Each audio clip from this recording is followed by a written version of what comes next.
Robert learns he may have a daughter, and Laura is told there is a complication with Lulu's upcoming surgery. Friday, October 18, 2024. Today on General Hospital, Brooklyn and Chase learn Violet is moving to Seattle with Finn. Alexis takes Christina and Molly to tasks for their feud, and Holly tells her story to Maxie and Felicia. Please note that if you purchase something by clicking on a link within this story, we may receive a small commission of the sale. Lucky wakes up and walks downstairs at Laura's place. He finds Liz there and asks if he's in the right apartment. Liz fills him in on the news about Sam and Lulu, and that the surgeries are scheduled. Lucky sits down and says that for the past few days, all he's been able to think about is how his choices could cost Lulu her life. Liz tells Lucky there was no way he could predict this would happen. Working at the hospital, she's learned that days of sadness and despair are part of life. However, life can be great, too, and today is a good day, so he should appreciate it. Lucky says she's right, and he thanks her for stopping by with the update. Liz says he's really not the reason he's here. Ace cries over the baby monitor, and she says today, she's a babysitter. Liz brings Ace down, and he plays as Lucky and Liz talk. Liz says Ace reminds him of Aiden at this age. She says Aiden loved to bop to music and sing, which he got from his father. Later, the next babysitter arrives, and Liz has to go to work. She encourages Lucky to talk to their son about who he is now, and even music. Lucky says he'll see her at the hospital. He just needs to call a ride share. Liz offers him a ride and says he can serenade her like old times. More, behold the Grey's Anatomy cast. Then and now, in her room at the Quartermain Mansion, Chase and Brooklyn let Violet know that her dad is getting out of rehab and she'll be moving back home with him. She jumps into Chase's arms and hugs him. She asks when she moves in. He explains soon, but her dad got a job in Seattle, so she'll be moving there, and they are arranging everything now. She is thrilled because it means a new school and no Garth. Brooklyn, in tears, needs a moment and rushes out of the room. As Chase helps Violet pack, Violet learns Seattle is far away, but Chase says they'll visit. She's going to miss them. However, she thinks he and Brooklyn will be okay, as they'll have their own baby soon. She wants him to give her 2 favorite stuffed animals to their baby. Chase suggests he and Brooklyn keep one, and she keeps the other. And that way, they'll always feel at home in both places. Gio shows up with a suitcase and takes over, helping Violet pack, so Chase can check on Brooklyn. Gio asks Violet about moving to Seattle. She's glad to be with her dad, but is nervous about changing schools. Gio understands, and he has changed schools a lot in his life, so he gives her some tips on adjusting. More. Portia's only hope is Ava. In the living room, Ned and Lois talk about Finn and Violet moving to Seattle. Ned quickly notices Lois has ditched the new accent and reverted to her true one. Lois explains she'll still use Miss Finch's teachings in the proper settings. They both can't believe Finn is leaving and discuss how they'll miss Violet. Brooklyn walks into the living room in tears. Lois immediately senses this is about Violet. Brooklyn cries to her parents, saying that she knows Violet will be happy with her dad, and she's happy for her. But she started to think of herself as a daughter, as she did with Bailey Lou, and she's not ready to give up that feeling again.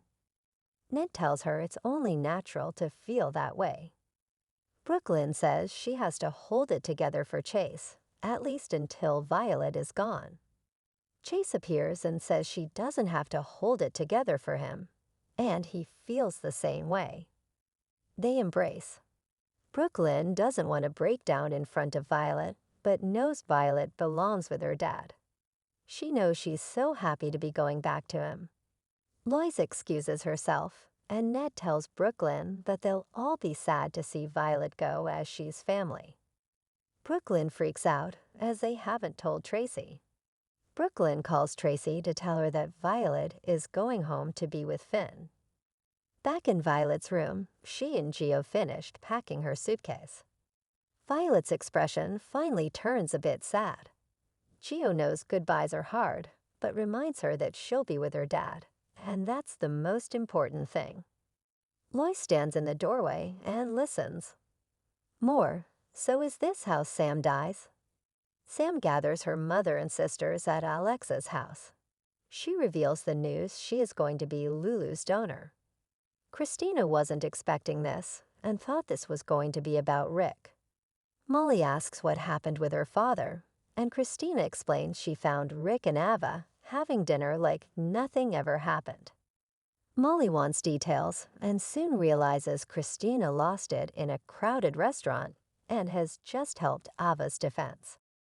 Christina states that, for once, Molly's dad is the villain, not hers. Molly tells her that she all but handed her father evidence that Ava is not at fault. Christina and her explosive temper are. Sam tries to stop them from fighting, but also refuses to choose sides in their battle. Sam yells at her sisters that she has enough going on and doesn't need this. She has to drop her kids off at the Quartermains and go to the hospital. She storms out, and Alexis asks her other daughters if they are proud of themselves.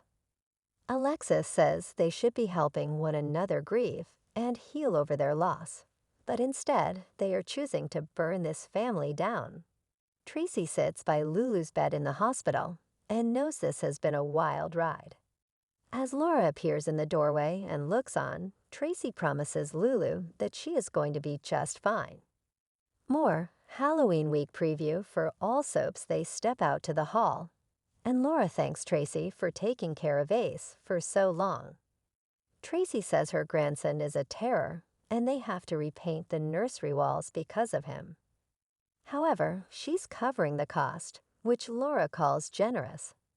She knows this isn't the first time Tracy has cared for her family, and she took care of Lulu when she couldn't. Laura says she'll always be grateful to her for stepping up for Lulu. Tracy admits she wasn't ready to be thrust into the stepmother role, and Lulu was so like her dad back then. Tracy said she was selfish, reckless, and inconsiderate, but she was also just as glorious as Luke. She says caring for Lulu was a privilege. Tracy also says Lulu always knew her mom would return to her one day. Laura feels that's why she knows Lulu will come back to her. Terry interrupts to talk with Laura about the surgery. In private, Terry informs Laura they've just learned of a complication regarding Lulu's surgery. Elsewhere, Lucas meets Isaiah and introduces himself as Lucky's cousin. He also says the whole hospital is talking about how he saved his cousin Lulu, and they both know that the ventilator shouldn't have failed. Isaiah fills him in on what happened, and Lucas ponders someone turned the ventilator on purpose. Isaiah asks who would do that and who would know how. Lucas says he'd say go to the usual suspects, but the town is infested with them. Isaiah wonders if he should be talking to the police. Lucas notes they don't have any evidence yet. Isaiah relays that Dr. Robinson is having the ventilator examined, so they may soon have that evidence. He has to get to this PT session, and Lucas thanks Isaiah for what he did. More, the full story of Sasha's parentage. Read it here. Holly shows up at Maxie's, where Felicia answers the door. Holly was hoping to find Mac. Felicia explains he's out. Holly needs his help and says she's nearly gone to the grave while keeping a secret from her daughter. Maxie appears and asks what daughter they sit down, and Felicia can't believe Holly never told her she had a daughter. Holly says it's been painful keeping this secret, and they happen to know her daughter as it's Sasha. Maxie says Sasha has never mentioned this before. Holly explains Sasha would rather she wasn't her mother.